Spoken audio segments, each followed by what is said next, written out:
Meu irmão, minha irmã, eu quero meditar com você por algumas mensagens sequenciais em Êxodo capítulo 20, do verso 1 até o verso 17.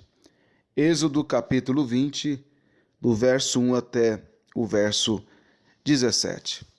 Então falou Deus todas estas palavras: Eu sou o Senhor teu Deus, que te tirei da terra do Egito, da casa da servidão. Não terás outros deuses diante de mim, não farás para ti imagem de escultura, nem semelhança alguma do que há em cima dos céus, nem embaixo da terra, nem nas águas debaixo da terra. Não as adorarás, nem lhes darás culto, porque eu sou o Senhor teu Deus, Deus zeloso, que visito a iniquidade dos pais nos filhos, até a terceira e quarta geração, daqueles que me aborrecem. E faço misericórdia até 1000 gerações daqueles que me amam e guardam os meus mandamentos. Não tomarás o nome do Senhor teu Deus em vão, porque o Senhor não terá por inocente o que tomar o seu nome em vão. Lembra-te do dia de sábado para o santificar. 6 dias trabalharás e farás toda a tua obra, mas o 7º dia é o sábado do Senhor teu Deus. Não farás nenhum trabalho, nem tu, nem teu filho, nem a tua filha, nem o teu servo, nem a tua serva, nem o teu animal, nem o forasteiro das tuas portas para dentro. Porque em 6 dias fez o Senhor os céus e a terra, o mar e tudo o que neles há. E ao 7º dia descansou. Por isso o Senhor abençoou o dia de sábado e o santificou. Honra teu pai e a tua mãe, para que se prolongue os teus dias na terra, que o Senhor teu Deus te dá. Não matarás, não adulterarás, não furtarás, não dirás falso testemunho contra o teu próximo. Não cobiçarás a casa do teu próximo, não cobiçarás a mulher do teu próximo, nem o seu servo, nem a sua serva, nem o seu boi, nem o seu jumento, nem coisa alguma que pertença ao teu próximo. Eu tenho certeza que você já ouviu declarações de que o Antigo Testamento é o período da lei e o Novo Testamento é o período da graça, que o Antigo Testamento é para Israel e o Novo Testamento é para a igreja, que Deus tem 2 povos na Bíblia, Israel é um povo e a igreja é outro povo. Então essas declarações são muito comuns nos nossos dias. Elas mostram para nós que existe uma separação radical entre o Antigo Testamento e o Novo Testamento, entre Israel e a igreja, entre a lei e a graça. Tudo isso tem, de fato, trazido alguns sérios prejuízos para os crentes por não enxergar a Escritura como uma unidade, como sendo uma só palavra, e que ela é dada pelo Senhor progressivamente para ensinar o seu povo em todos os tempos a andar conforme a sua palavra. É dito que nós estamos debaixo da graça e o Antigo Testamento, os crentes estavam debaixo da lei. Mas eu gostaria que você pensasse um pouco comigo sobre isso, e nessa mensagem será um pouco introdutória para que nós entendamos o propósito de Êxodo capítulo 20. Nas demais devocionais eu não vou ler o texto todo, por causa do tempo, mas espero que você medite nesse texto sempre, leia e possa aprofundar o seu conhecimento com relação a ele. Será que é verdade que os crentes estão debaixo da graça e os crentes do Antigo Testamento eles não estavam debaixo da graça e sim debaixo da lei? Vamos pensar um pouco sobre isso.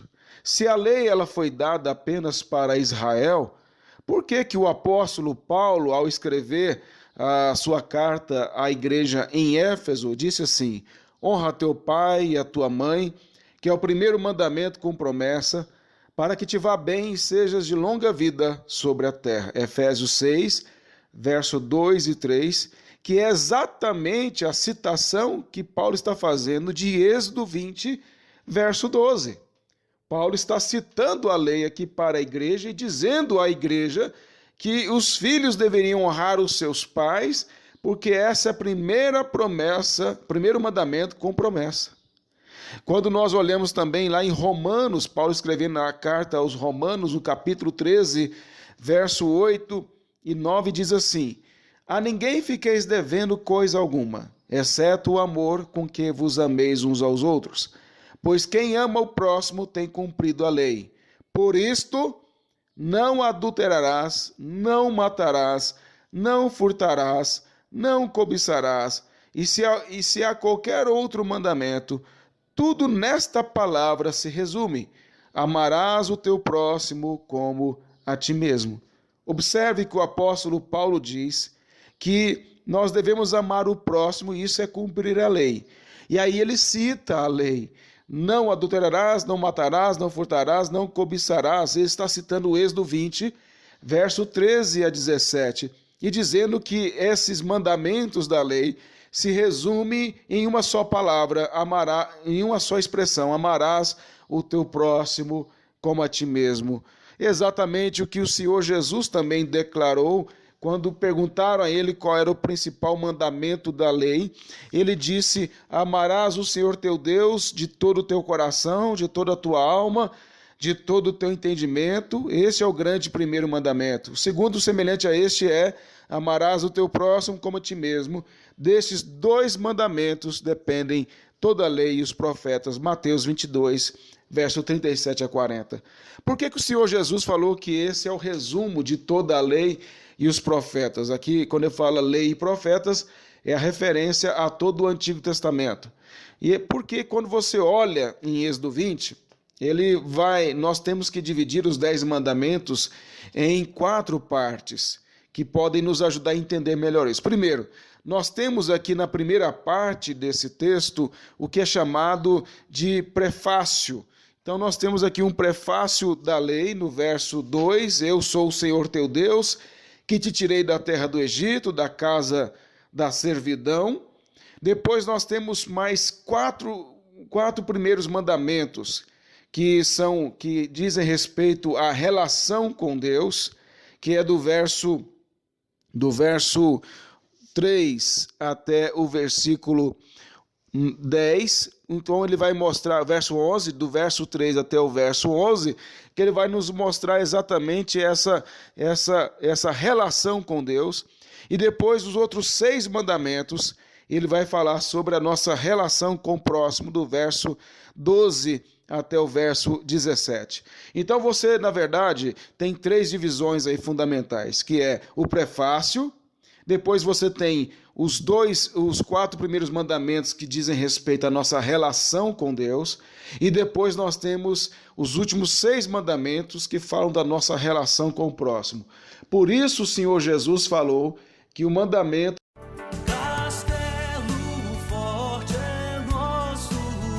somente as Escrituras, resgatando valores perdidos revelados na Palavra de Deus.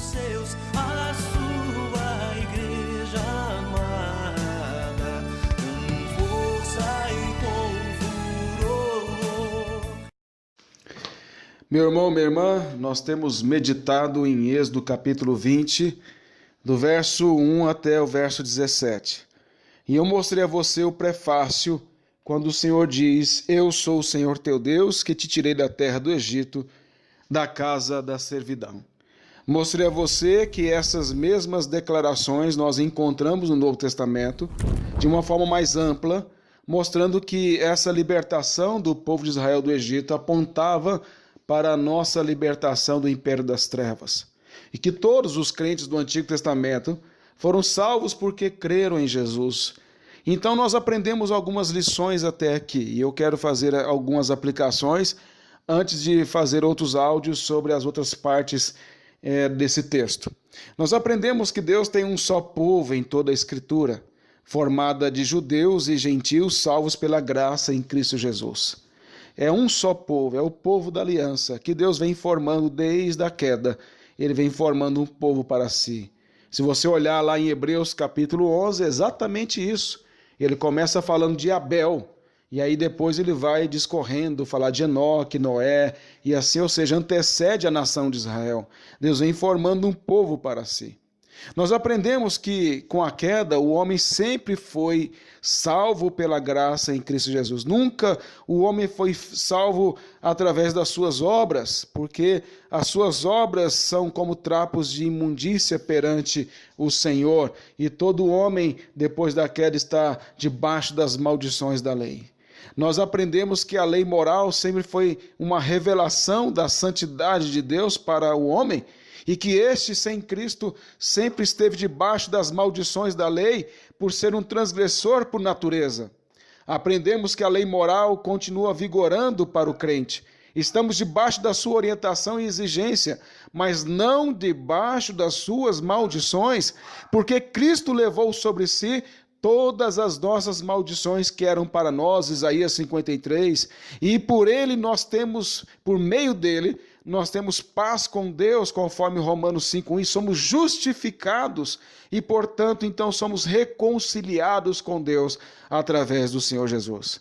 Nós aprendemos que devemos obedecer à lei de Deus como regra de vida, porque Ele é o Senhor que nos libertou das trevas e nos fez servos de justiça.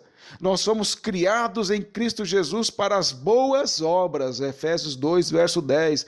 E boas obras é andar de acordo com a sua palavra, com a sua lei. Ou seja, nós não estamos livres para pecar, ao contrário, uma vez salvos em Cristo, nós devemos relacionar com Ele em santidade de vida. Nós devemos guardar os seus mandamentos e andar como Ele andou. Nós devemos glorificar a Deus por termos não termos mais a condenação que tínhamos antes, quando não éramos crentes, mas agora nós somos salvos em Cristo Jesus e não há mais nenhuma condenação que pese contra nós. Conforme diz Paulo em Romanos 8:1, agora, pois, já nenhuma condenação há para os que estão em Cristo Jesus. A Ele deve ser dada toda a glória, hoje e para sempre. Nós devemos exaltar o nome do Senhor, porque Ele nos libertou do império das trevas, porque Ele nos libertou da escravidão do pecado, e agora nós somos livres em Cristo Jesus, mas não livres para pecar, livres para obedecer, livres para viver para a sua glória, livres para honrar e o bendizer. Por isso a sua lei é preciosa, a sua lei é perfeita, a sua lei é santa, a sua lei é maravilhosa, e nós devemos olhar para ela e entender o quanto ela é maravilhosa para as nossas vidas, lâmpada para os nossos pés, luz para os nossos caminhos, é toda a sua palavra, e não algumas partes, mas toda a Escritura.